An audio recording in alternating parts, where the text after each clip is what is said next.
Salut, bienvenue dans ce nouveau cours de la langue Yemba. Aujourd'hui, nous allons faire la conjugaison des auxiliaires être et avoir dans la langue Yemba. J'ai mis dans la barre de description un lien. Le premier lien qui s'y trouve, c'est tout simplement pour le livre de grammaire dans lequel j'ai extrait le cours que nous allons voir aujourd'hui sur les auxiliaires, la conjugaison des auxiliaires être et avoir. Ces auxiliaires-là sont conjugués dans ce livre de grammaire-là. C'est le premier lien qui est dans la barre de description.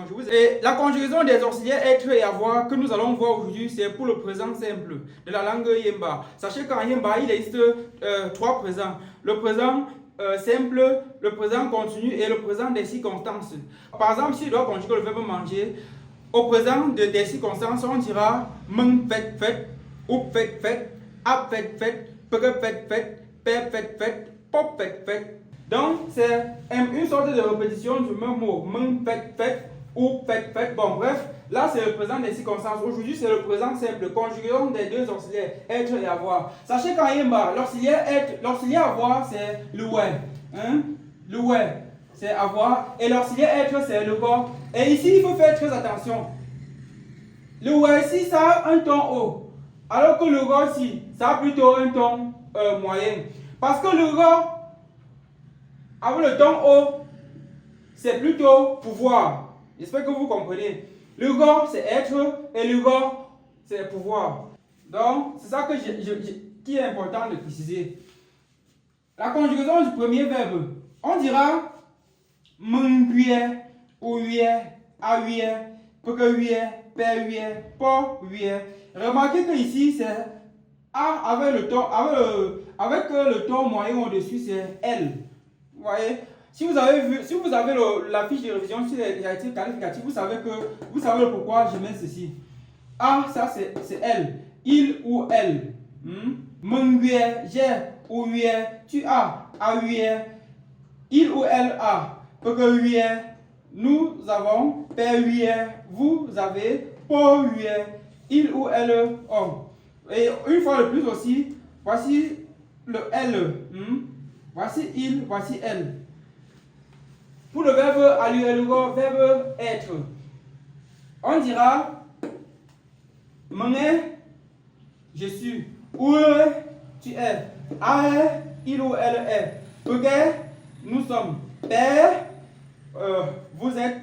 Pour, il ou elles sont. Sachez que le verbe être de la langue Yemba, c'est un verbe qui souvent, lorsqu'on met dans une phrase, vous pouvez sauter ça et croire que ce n'est pas l'auxiliaire être. Pour ceux qui regardent dans cette chaîne-ci-là, les phrases pour améliorer votre Yemba, vous allez constater que souvent il y a des choses comme ça. Certaines personnes ne se posent même pas la question, pourquoi est-ce que je mets ça? C'est juste des formes conjuguées du verbe être tout simplement au présent simple. Je reconjugue pour que vous voyez. Mener, je suis. Où tu es. Aoué, il ou elle est. Pegue, nous sommes. Perue, vous êtes. Poue, il ou elles sont. Je prends un exemple simple pour que vous voyez. Faisons la conjugaison du verbe être le singe. Et être le singe, c'est le go, nka, menka, unka, anka, il ou elle est le singe. Penka, pegenka,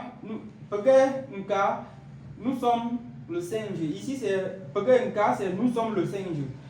Alors que pegenka, c'est nous sommes les singes. Donc pegenka, nous sommes le singe. Pegenka, c'est nous sommes les singes. Penka, vous êtes le singe. Ponka, je vais dire ça d'une manière un peu courante, vous allez voir. Les choses vont un peu se passer comme si ça là n'existait pas. Vous voyez un peu? Les choses se passeront comme si ça n'existait pas. Je lis sans traduire, donc exactement, je me plonge comme quelqu'un qui ne fait que le Yemba, Bon, je lis ça sans traduire, vous allez voir. Menka, unka, anka, pegenka, penka, ponka. Quelqu'un pourrait dire qu'on peut dire menka. Ça se lit. Tout à l'heure, quand je disais, c'était un peu comme si on disait menka, menga. Alors que ce n'est pas menga, c'est plutôt menga. Menga. Tout à l'heure, quand je lisais ici, j'ai dit unka. C'était un peu comme si c'était comme ça. C'était un peu comme si c'était unka. Alors que ce n'est pas unka, c'est plutôt unka. Voilà. Ici, tout à l'heure, je lisais, c'était anka.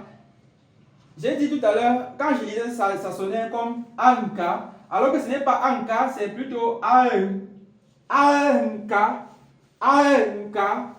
Donc, si vous ne prêtez pas très attention, quand quelqu'un qui parle réellement le yemba vous parle, si vous ne prêtez pas bien attention, vous allez croire qu'il n'y a pas ça alors qu'il y en a.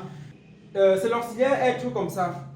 Donc, à faire très attention lorsque vous manipulez. Dans la langue yemba, certains verbes contiennent déjà leur auxiliaire être. Prenons l'exemple du verbe le tchok. Le tchok, ça signifie être acide. Pendant la conjugaison, qu'est-ce qu'on va dire? Meng tchoko. On va dire ou tchoko, a tchoko, peke tchoko, pe tchoko, po tchoko. Vous voyez? Meng tchoko, ou tchoko, a tchoko, peke tchoko, pe tchoko, po tchoko. Regardez un peu. Tout à l'heure, on a conjugué le verbe le corps. C'était je suis, tu es, il est, nous sommes, vous êtes, ils sont. Ah, ici, meng tchoko, c'est plutôt je suis acide. Simplement parce que le tchok, c'est être acide. C'est ce que vous voyez. Donc, certains verbes de la langue yemba contiennent déjà en eux leur auxiliaire être. C'est pour ça que lorsque vous voyez la traduction d'un verbe, vous devez faire attention. Ça peut être que ce verbe-là, c'est être, point, être quelque chose. Donc, ou tchoko, ça signifie tu es acide. Est acide. A tchoko, hein? Il est acide. Peke tchoko, nous sommes acides. Pe tchoko, vous êtes acide. Po tchoko, ils ou elles sont acides. Donc vous pouvez voir que, comme je vous ai dit, c'est pour ça que j'ai voulu faire cette précision.